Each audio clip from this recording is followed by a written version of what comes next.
Պատգամավորները ավարտեցին տնտեսական հարցերի մշտական հանձնաժողովի համար առաջադրված թեկնածուի հարցի քննարկումը եւ անցան արդեն ընդդիմությանը հասանելիք մյուս հանձնաժողովի տարածքային կառավարման եւ շրջակա միջավայրի պահպանության հանձնաժողովի համար առաջադրված թեկնածուի հարցի քննարկմանը։ Այս հանձնաժողովը նախագահելու համար ընդդիմադիր ուժեղ Հայաստան խմբակցությունը առաջադրեց Դավիթ Ղազինյանի թեկնածությունը։ Ղազինյանը հանդես եկավ հիմնական ելույթով, որտեղ գլխավորապես անդրադարձավ էներգետիկ ոլորտին։ Անգամ եթե ատոմակայանը կանգնի էլ, սիրելի հայրենակիցներ, Հայաստանի Հանրապետությունը էներգետիկայի մասով համարվում է ինքնաբավ երկիր։ Այս պարագայում քննարկել, թե Ալիևն ինչ ասել, ընդեղից Նախիջևանից հոսանք բերենք, մյուս անենք, կարծում եմ ճիշտ չի։ Ղազինյանը ամփոփելով հիմնական ելույթը հայտարարեց, որ ոչ հորդորելու է, ոչ էլ առավել ևս պահանջելու է, որ իշխանական պատգամավորները քվեարկեն իր օգտին։ Ես հիշեցնեմ, որ առանց իշխանական խմբակցության քվեներին դիմադիր խմբակցության թեկնածուները չեն կարող ընտրվել հանձնաժողովի նախագահների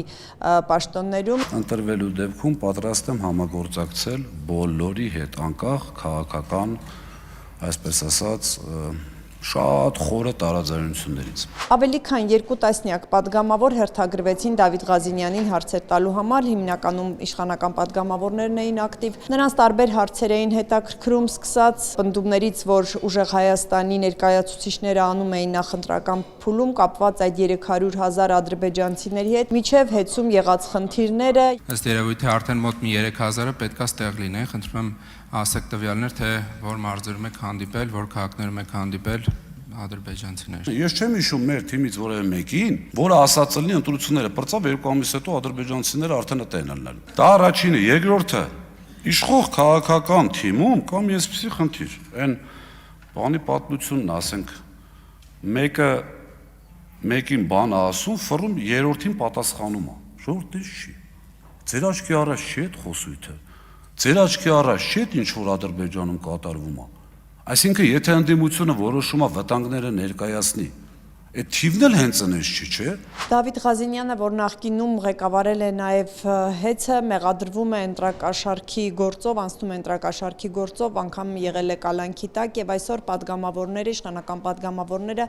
մասնավորապես Անդրանիկ Քոչյանը հետաքրքրվում էր, թե ունեն արդյոք այլընտրանքային թեկնածու, եթե այնպես ստացվի, որ գլխավոր դատախազը օրինակ գա խորհրդարան։ Այսպես թե այնպես դատախազը ձեր հետևից գալու է, ինչքան էլ իրավաբանական ֆակուլտետը ավարտած լինի։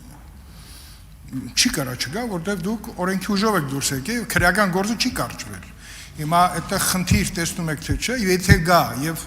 գալու արդյունքում ձեզ տանի, այդ դեպքում ֆրակցիայում դուք որ քննարկել եք ձեր տեխնոլոգիական հարցը, այդ տվյալ իրավիճակը հաշվի առել եք թե ոչ։ Այնպես չի, որ չեմ ուզում դատախազը գա, եւ այնպես էլ չի, որ մտածում եմ, որ չի գալու։ Միանշանակ։ Ինչ վերաբերում է ֆրակցիային, ես համոզված եմ, որ պարոն Կարապետյանը շատ լավ պատկերացնում է, որ ում էլ առաջադրի այդ վտանգը գլխին կախված է, կապ չունի այն առումով, որ կարան նույն իմ ձևով մի հատ ինչ-որ կիսատ պռատ, ուրիշի 2 հոգու խոսակցություն բերեն եւ ինչ-որ մեկին տանեն։ Ընդդիմության արդեն երկրորդ թեկնածուն է քննարկվում, նախորդ թեկնածուն ֆինանսավարկային եւ բյուջետային հարցերի մշտական հանձնաժողովի համար առաջադրված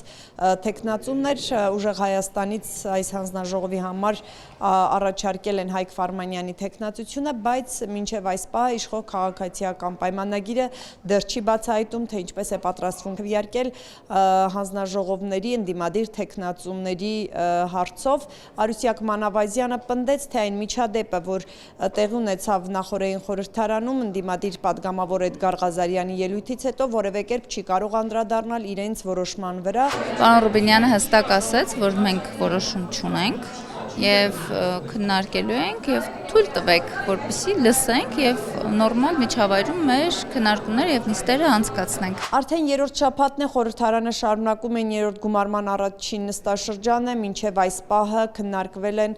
եւ ընտրվել ազգային ժողովի նախագահը, փոխնախագահները, քննարկվել է հանձնաժողովի 6-րդ նախագահի համար առաջադրված թեկնածուի հարցը, եւս 6 թեկնածուի հետ կապված քննարկումը արժևում է եւ այսօր կրկին Խմբակցությունների ղեկավարները ազգային ժողովի նախագահի հետ փորձում էին հասկանալ հնարավոր է առավել արագացնել աշխատանքը, որպեսզի շուտ ամփոփվի։ Ռուբեն Ռուբինյանը առաջարկում էր լրացուցիչ նիստեր գումարել կամ կրճատել ելույթների համար սահմանված տևողությունը։ Պարոն Կարապետյան, ինչ կարծիք եք։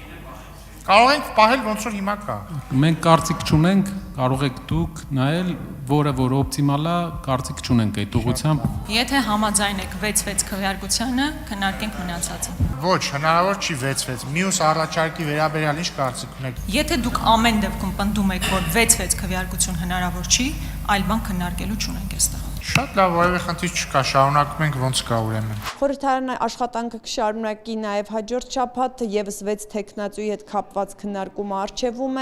արչեվում է նաև կառավարության ծրագրի քննարկումը։